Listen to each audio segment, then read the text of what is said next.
Hi welcome to my YouTube channel. ಇವತ್ತು ಗೌರಿ ಕಲ್ಯಾಣದಲ್ಲಿ ಏನಾಗ್ತಿದೆ ಅಂತ ಸಂಪೂರ್ಣವಾಗಿ ನಮ್ಮ ವಿಡಿಯೋದಲ್ಲಿ ತಿಳಿಸ್ಕೊಡ್ತೀನಿ ಬನ್ನಿ.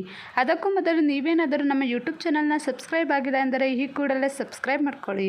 ಇವತ್ತು ಗೌರಿ ಮತ್ತು ವಿವೇಕ್ ಇಬ್ಬರು ಕೂಡ ಪೊಲೀಸ್ ಕೈಯಲ್ಲಿ ಸಿಗಾಕೊಂಡಿದ್ದಾರೆ. ಹಾಗಾದರೆ ಹೇಗೆ ತಪ್ಪಿಸ್ಕೊತಾರೆ ಅಂತ ಈ ವಿಡಿಯೋದಲ್ಲಿ ತಿಳಿಸ್ಕೊಡ್ತೀನಿ ಬನ್ನಿ. ಈ ಕಡೆಗೆ ಗೌರಿ ಅವ್ರ ಮನೆಗೆ ಅಂದರೆ ವಿವೇಕ್ ಊಟ ಮಾಡಿರಲ್ಲ, ಅದಕ್ಕೋಸ್ಕರ ಊಟ ತಗೊಂಡು ಬಂದಿರ್ತಾಳೆ. ವಿವೇಕ್ ಹೋಗಿ ಹೊಟ್ಟೆ ತುಂಬ ಹಸಿತಾ ಇರುತ್ತೆ, ಏನು ಮಾಡೋದು ಅಂತ ಯೋಚನೆ ಮಾಡ್ತಿರ್ತಾರೆ. ಹಾಗೆ ಕೂಡ ಕ್ಲೈಂಟ್ ಅವರೆಲ್ಲರೂ ಫೋನ್ ಮಾಡ್ತಾ ಇರ್ತಾರೆ, ಆಯಿತಾ ಪ್ರಾಜೆಕ್ಟ್ ಆಯಿತಾ ಅಂತ. ಆದರೆ ಇವನು ಪ್ರಾಜೆಕ್ಟ್ ರೆಡಿನೇ ಆಗಿರೋದಿಲ್ಲ. ಹಾಗೆ ಬಂದು ಕೂಗ್ತಾನೆ. ಕೂಗಾದ್ಮೇಲೆ ಒಂದು ಹುಡುಗಿ ಬರ್ತಾಳೆ, ಪ್ರಾಜೆಕ್ಟ್ ರೆಡಿ ಆಗಿದೆ ಅಂತ ಕೇಳ್ತಾರೆ. ಇಲ್ಲ ಸರ್ ಅಂತ ಹೇಳ್ತಾರೆ. ಏನು ಒಂದು ಸ್ವಲ್ಪ 10 ನಿಮಿಷದಲ್ಲಿ ಒಂದು ಪ್ರಾಜೆಕ್ಟ್ ರೆಡಿ ಮಾಡೋಕ್ಕಾಗಲ್ವ ನಿಮ್ಮ ಕೈಲಿ? ನೀವೇನೋ ಸಾರಿ ಅಂತ ಆರಾಮಾಗಿ ಕೇಳಿಬಿಡ್ತೀರಾ, ಆದರೆ ನಾನು ಬಯಸ್ಕೋಬೇಕು ಇವ್ರ ಕೈಲೆಲ್ಲ, ನಿಮಗೇನು ಅಷ್ಟು ಅರ್ಥ ಆಗಲ್ವಾ? ನಂಗೆ ಬೇಕಾ, ನನಗೆ ರೆಡಿ ಆಗಬೇಕು ಅಷ್ಟೇ ಅಂತ ರೇಗ್ಬಿಡ್ತಾನೆ ಹೊಟ್ಟೆ ಹಸಿನಲ್ಲಿ. ಈ ಕಡೆಗೆ ಗೌರಿ ಊಟ ತಗೊಂಬಂದಿರ್ತಾಳೆ. ಊಟ ತಗೊಂಬಂದಿದ್ದಾಗ ಅಲ್ಲಿ ಸೆಕ್ಯೂರಿಟಿ ಇರ್ತಾರಲ್ಲ, ಅವ್ರು ಕೇಳ್ತಾರೆ ಯಾರಪ್ಪ ನೀವು ಅಂತ. ಹಾಗೆ ಕೂಡ ನಾನು ಹೇಳ್ತಾರೆ, ನಾನು ಇಲ್ಲಿ ಕೆಲಸ ಮಾಡ್ತಿದ್ದಾರಲ್ಲ ನಾನು ಇವರು ಅಂತ ಹೆಂಡ್ತಿ ಅಂತ ಹೇಳ್ತಾರೆ. ಏನು ಈ ಥರ ಕೇಳ್ತಿದ್ದೀರಾ, ಅಪಾಯಿಂಟ್ಮೆಂಟ್ ತೊಗೊಂಡಿದ್ದೀರಾ ಅಂತ ಹೇಳ್ತಾಳೆ. ಆವಾಗ ತಾಳಿ ತೋರಿಸ್ತಾಳೆ. ತಾಳಿ ತೋರಿಸಿದಾಗ ನೋಡಿ ಇಲ್ಲಿ ಅಂತ. ಹಾಗಾದರೆ ನಮ್ಮ ಯಜಮಾನರು ಇಲ್ಲಿ ಕೆಲಸ ಮಾಡ್ತಿದ್ದಾರಾ ಅಂತ ಕೇಳ್ತಾರೆ. ನಮ್ಮ ಯಜಮಾನರು ಕೆಲಸ ಮಾಡ್ತಿಲ್ಲ, ನಮ್ಮ ಯಜಮಾನರು ಕೆಲಸ ಕೊಟ್ಟಿದ್ದಾರೆ ಅಂತ ಹೇಳ್ತಾರೆ. ಏನು ಹೇಳ್ತಿದ್ದೀರಾ, ನಿಮ್ಮ ಯಜಮಾನ್ರ ಹೆಸರೇನು ಅಂತ ಕೇಳ್ತಾರೆ. ಅದಕ್ಕೆ ನಮ್ಮ ಯಜಮಾನ್ರ ಹೆಸರು ವಿವೇಕ್ ಚಕ್ರವರ್ತಿ ಅಂತ. ಏನಮ್ಮ ನಿನಗೆ ತಲೆಗಿಲೆ ಕೆಟ್ಟೋಗಿದ್ಯಮ್ಮ, ನಿಂಗೇನು ಅರ್ಥನೇ ಆಗ್ತಿಲ್ವಮ್ಮ, ಏನಮ್ಮ ಇದೇನು ಹೇಳ್ತಿದ್ಯಮ್ಮ, ವಿವೇಕ್ ಚಕ್ರವರ್ತಿನ ಇವು ಈ ಕಂಪ್ನಿಗೆ ಓನರ್ ಕಣಮ್ಮ ಅಂತ ಹೇಳ್ತಾರೆ. ಹೌದು, ಅವರೇನೆ ನನ್ನ ಯಜಮಾನರು ಅಂತ ಹೇಳ್ತಾರೆ. ಅವರು ಊಟ ಮಾಡಿಲ್ಲ, ಹೊಟ್ಟೆ ಹಸಿನಿಂದ ಬಂದಿದ್ದಾರೆ, ಅದಕ್ಕೋಸ್ಕರ ನಾನು ಊಟ ತೊಗೊಂಬಂದಿದ್ದೀನಿ ಅಂತ ಹೇಳ್ತಾರೆ. ಅದಕ್ಕೋಸ್ಕರ ಏನು ಹೇಳ್ತಿದ್ದೀರಾ ನೀವು ನಿಜವಾಗ್ಲೂ ಅವ್ರ ಹೆಂಡ್ತಿನ ನೀವು? ನಿಮ್ಮ ಸ್ಲಿಪ್ಪರು ನಿಮ್ಮ ಬಟ್ಟೆ ನೋಡ್ತೀರಾ, ನನಗೆ ಒಂದು ಸ್ವಲ್ಪನೂ ಅನ್ನಿಸ್ತಾನೆ ಇಲ್ಲ. ಹಾಗೆ ಕೂಡ ನೀವು ಆಟೋದಲ್ಲಿ ಬಂದಿದ್ದೀರಾ ಅಂತ. ಆಟೋದಲ್ಲಿ ಬಂದಿದ್ದೀನಿ ಅಂದರೆ ನಡ್ಕೊ ಬರೋಕ್ಕಾಗಲ್ಲ, ಅದಕ್ಕೋಸ್ಕರ ಆಟೋದಲ್ಲಿ ಬಂದಿದ್ದೀನಿ ಅಂತ ಹೇಳ್ತಾಳೆ. ಆಟೋದಲ್ಲಿ ಬರೋ ಅವಶ್ಯಕತೆ ಏನಿತ್ತು, ಆರಾಮಾಗಿ ಕಾರ್ ಇತ್ತಲ್ವ, ಕಾರಲ್ಲಿ ಬರ್ಬೋದಿತ್ತಲ್ವ ಅಂತ ಹೇಳ್ತಾರೆ. ಅದಕ್ಕೆ ಕಾರ್ ಇರಲಿಲ್ಲ, ನಾನು ಆಟೋದಲ್ಲೇ ಬಂದೆ, ನಾನು ಏನಿವಾಗ ಅಂತ ಕೇಳ್ತಾಳೆ. ಅದಕ್ಕೋಸ್ಕರ ನೀವು ಅನ್ನಿಸ್ತಿದ್ರೆ ನಿಜವಾಗ್ಲೂ ಗಿಕ್ಸ್ ಮಾಡ್ತಿದ್ದೀರಾ ನೋಡಮ್ಮ, ನೀವು ತಪ್ಪಾಗಿ ಅಡ್ರೆಸ್ಸು ಬಂದುಬಿಟ್ಟಿದ್ದೀರಾ ಅನಿಸುತ್ತೆ, ಬೇರೆ ಕಂಪ್ನಿಲೆಲ್ಲ ಹೊರಗೆ ಮಾಡ್ತಿದ್ದಾರೆ ನಿಮ್ಮ ಯಜಮಾನರು ಅನಿಸುತ್ತೆ, ಹೋಗಮ್ಮ ಅಂತ ಹೇಳ್ತಾರೆ. ಇದನ್ನೆಲ್ಲನೂ ಕೂಡ ವಿವೇಕ್ ಗಮನಿಸ್ತಾ ಇರ್ತಾನೆ. ಹಾಗೆ ಕೂಡ ನೀವು ನಿಜವಾಗ್ಲೂ ವಿವೇಕ್ ಚಕ್ರವರ್ತಿ ಅವ್ರು ಹೆಂಡ್ತಿ ಆಗಿದ್ದರೆ ಒಂದು ಫೋನ್ ಮಾಡಮ್ಮ ಅಂತ ಹೇಳ್ತಾರೆ. ಕೊಡಿ ಫೋನಾ ಅಂತ ಕೇಳ್ತಾಳೆ ಗೌರಿ. ಏನು ಹೇಳ್ತಿದ್ದೀರಾ, ನಿಮ್ಮ ಹತ್ರ ಒಂದು ಫೋನು ಇಲ್ವಾ ಅಂತ ಹೇಳ್ತಾರೆ. ಇಲ್ಲ ನನ್ನ ಹತ್ರ ಅಂತ ಹೇಳ್ತಾರೆ. ನೀವು ನಿಜವಾಗ್ಲೂ ವಿವೇಕ್ ಚಕ್ರವರ್ತಿ ಅವ್ರ ಹೆಂಡ್ತಿನ? ನಿಮ್ಮ ಹತ್ರ ಒಂದು ಫೋನ್ ಇಲ್ಲ, ಒಳ್ಳೆ ಬ್ರ್ಯಾಂಡೆಡ್ ಶೂ ಸ್ಲಿಪ್ಪರ್ ಏನೂ ಇಲ್ಲ, ಹಾಗೆ ಒಂದು ಬ್ರ್ಯಾಂಡೆಡ್ ಸೀರೆ ಇಲ್ಲ, ನೀವು ನಿಜವಾಗ್ಲೂ ಚಕ್ರವರ್ತಿ ಅವ್ರ ಹೆಂಡ್ತಿನ ಅಂತ ಹಿಂಸೆ ಮಾಡ್ತಾ ಇರ್ತಾರೆ. ಅದಾದಮೇಲೆ ಅದನ್ನೆಲ್ಲ ಗಮನಿಸ್ಕೊಂಡು ಅಲ್ಲಿಗೆ ಬಂದೇ ಬಿಡ್ತಾನೆ ವಿವೇಕ್. ಏನಂತ ಮಾತಾಡ್ತಿದ್ದೀರಾ ನೀವು, ಅವಳು ನಿಜವಾಗ್ಲೂ ನಾನು ಹೆಂಡ್ತೀನಿ, ಅದು ನಿಮ್ಗೆ ಅರ್ಥನೇ ಆಗ್ತಿಲ್ವಾ ಅಂದ್ಕೊಂಡು ಬೈದ್ಬಿಟ್ಟು ಅಲ್ಲಿಂದ ಹೊರಟು ಹೋಗ್ತಾನೆ. ಬಾಯಿಲಿ ಅಂದ್ಬಿಟ್ಟು ಕಾರಲ್ಲಿ ಕರ್ಕೊಂಡು ಹೋಗ್ತಿರ್ತಾನೆ. ಕಾರಲ್ಲಿ ಕರ್ಕೊಂಡು ಹೋಗ್ಬೇಕಾದ್ರೆ ಎಲ್ಲರೂ ಕೂಡ ರೇಗಿಸ್ತಾ ಇರ್ತಾರೆ.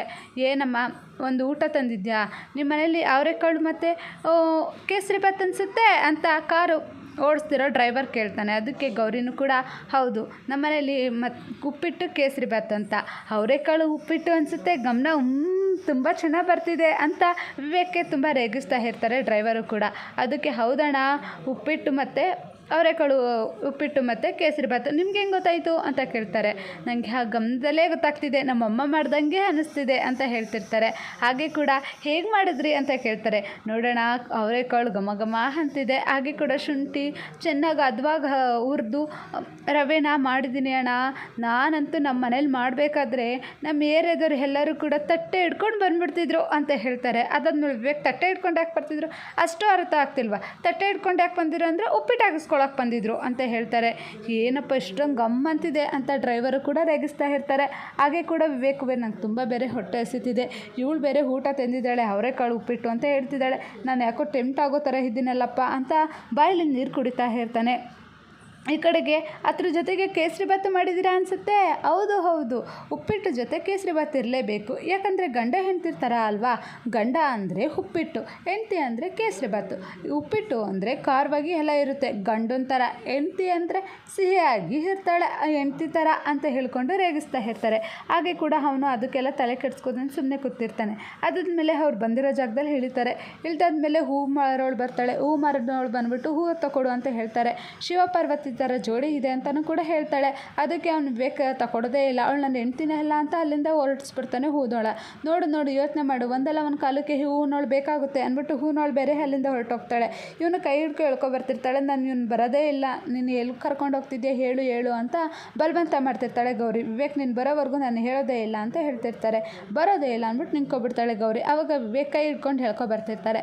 ಆ ಬರೋದನ್ನ ನೋಡ್ತಾನೆ ಪೊಲೀಸ್. ಇದೇನು ನನ್ನ ಮುಂದೆನೇ ದೌರ್ಜನ್ಯ ನಡೀತಿದೆ ಹೆಣ್ಣಿನ ಮುಂದೆ ಅಂದ್ಕೊಂಡು ಅಲ್ಲಿ ಬಂದುಬಿಟ್ಟು ಏನು ಮಾಡ್ತಿದ್ಯಪ್ಪ ನೀನು, ಇವ್ರು ಯಾರು, ಇವ್ರ ಕೈನ ಯಾಕೆ ಈ ಥರ ಪಬ್ಲಿಕಲ್ಲಿ ಬರ್ತಿದ್ಯಾ ಅಂತ ಹೇಳ್ತಾರೆ. ಅವಳೊಂದು ಹೆಂಡ್ತಿ ಅದಕ್ಕೆ ಅಂತ ಹೇಳ್ತಾರೆ. ಏನು ಹೆಂಡ್ತಿನ, ನಾವು ಥರ ಕಲೆನೇ ಇಲ್ಲ, ಆ ಥರ ಯಾಕೆ ಕೇಳ್ಕೊಬೇಕಿತ್ತು ಅಂತ ಹೇಳ್ತಾಳೆ.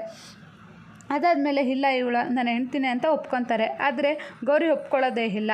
ಇವನು ನನ್ನ ಹೆಂಡ್ತಿನೇ ಗಂಡ ಅಲ್ಲ ಅಂತ ಅಂದ್ಕೊಂಡು ಹಿಂಗೆ ಮುಖ ಸೆಂಟ್ರ್ ಮಾಡ್ಕೊಂಡು ನಿಂತಿರ್ತಾಳೆ. ನೀನು ಹೇಳಿದ್ರೆ ನಾನು ನಂಬಲ್ಲ, ಈ ಹುಡುಗಿ ಹೇಳಬೇಕು ನನ್ನ ಗಂಡ ಅಂತ, ಅವಾಗ ನಂಬ್ತೀನಿ ಅಂತ ಕೂಡ ಪೊಲೀಸರು ಹೇಳ್ತಾರೆ. ಆದರೆ ಅವಳು ಹೇಳ್ದಂತೆ ಚಮಕ್ ಕೊಡ್ತಾ ಇರ್ತಾಳೆ ಗೌರಿ. ಅಷ್ಟೊತ್ತಿಗೆ ಮಾರೋಳು ಬೇರೆ ಬಂದುಬಿಡ್ತಾಳೆ. ಇವಳು ಗಂಡ ಹೆಂಡ್ತಿನೇ ಅಲ್ಲ, ಇವನು ಜುಗ್ಗುತನ ಮಾಡಿ ಹೆಂಡ್ತಿಗೆ ಹೂವನ್ನೇ ಕೊಡಿಸಿಲ್ಲ, ಆ ಥರ ಈ ಥರ ಅಂದ್ಬಿಟ್ಟು ಹೂ ಮಾರೋಳು ಕೂಡ ಸಖತ್ತಾಗಿ ಹಾಕ್ಕೊಡ್ತಾಳೆ. ಅತ್ತಪ್ಪ ಪೊಲೀಸ್ ಸ್ಟೇಷನ್ಗೆ ಅಂತ ಹೇಳ್ತಿದ್ದಾರೆ. ಮುಂದಿನ ಸಂಚಿಕೆಯಲ್ಲಿ ಏನಾಗ್ತಿದೆ ಅಂದರೆ ಗೌರಿಗೆ ಸರ್ಪ್ರೈಸ್ ಕೊಡೋಕ್ಕೋಸ್ಕರ ವಿವೇಕ್ ಸೀರೆ ಅಂಗಡಿ ಕರ್ಕೊಂಡೋಗಿರ್ತಾನೆ. ಒಳ್ಳೆ ಸೀರೆನ ಕೊಡಿಸ್ತಾನೆ. ಹಾಗೆ ಟ್ರಯಲ್ ಮಾಡು ಅಂತಲೂ ಕೂಡ ಹೇಳ್ತಾಳೆ. ಅದು ಹೇಳಾದ ತಕ್ಷಣ ಗೌರಿ ಹೋಗಿ ಟ್ರಯಲ್ ಬಂದ ತಕ್ಷಣ ಗೌರಿನ ನೋಡಿ ಫುಲ್ಲು ಫಿದಾಗೋಗಿದ್ದಾನೆ ವಿವೇಕ್. ಹಾಗಾದರೆ ಏನಾಗುತ್ತೆ ಅಂತ ಮುಂದಿನ ವಿಡಿಯೋದಲ್ಲಿ ನೋಡೋಣ. ಅಲ್ಲಿವರೆಗೆ ನೋಡ್ತಾ ಇರಿ ನಮ್ಮ ಯೂಟ್ಯೂಬ್ ಚಾನಲ್ನ.